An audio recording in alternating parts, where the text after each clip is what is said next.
Welcome back to the channel. It's a whole new training week. The whole team is on the same program for once, which I'm really stoked on. You know, you got key players like Peyton and Nolani, even Sam's wife, Phelan, is on the program now too. Spencer is on the program too, and Kevin Jenkins. So a lot of the people who were on different programs or competing are now kind of on the same program. We're just missing Sam right now on the program, but you know what? It's nice to train with the same program as everybody else. It kind of gets you fired up. For this week, for day one and for day two, they both started out with the EMOM. As far as the EMOMs went, it was a lot easier than last training block. About 8 weeks ago, we kind of did the same workout. And this week, retesting those workouts, pretty easy. So I would definitely say my fitness has improved. For both days of training, the main part of it was definitely the snatches, for sure, from day one. That was a pause snatch at the bottom. The goal for that training, specifically for that day, was just to stay tight at the bottom.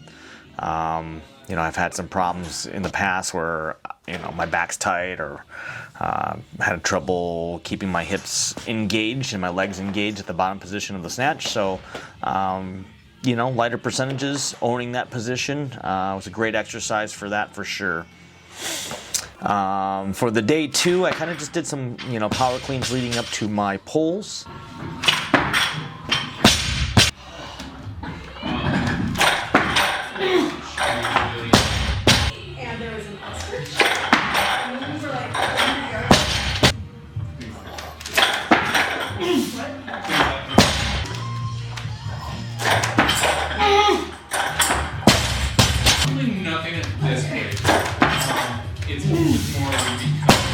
For the accessory work, now both days had pulls. Day one had snatch pulls which were super light, and then day two had the heavier clean pulls. For the snatch pulls, just kind of focus on leg drive, and then as far as the heavier clean pulls, I really focused on keeping my core tight and trying to drive the bar as high as possible.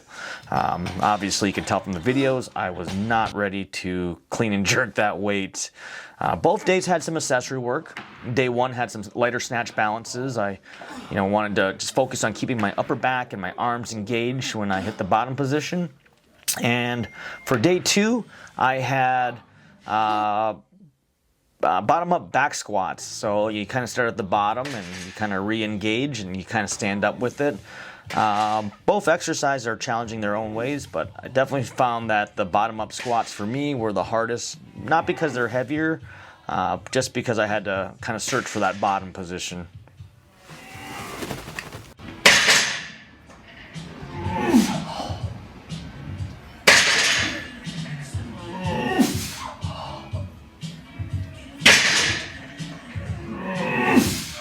For accessory work, for both days, I kind of opt to do some kind of CrossFit style movements.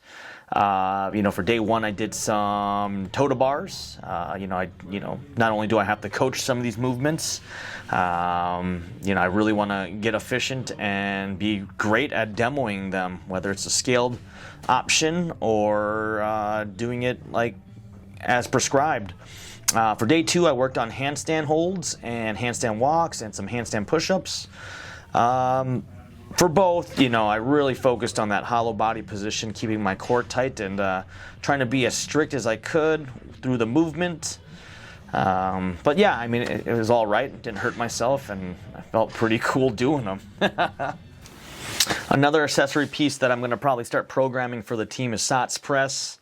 The SOTS press is, super challenging as far as an accessory movement. Challenges not only mobility, but, trunk stability and, pressing strength.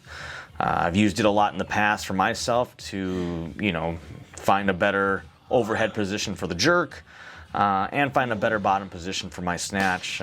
Today, kept it pretty light, more for bodybuilding. But it felt great to be able to hit those positions. Yeah, looking forward to day 3. Day 3 is going to be more snatch-centric tomorrow. Feeling kind of beat up. I'm going to be going 3, maybe 4 days in a row straight, depending on how I feel.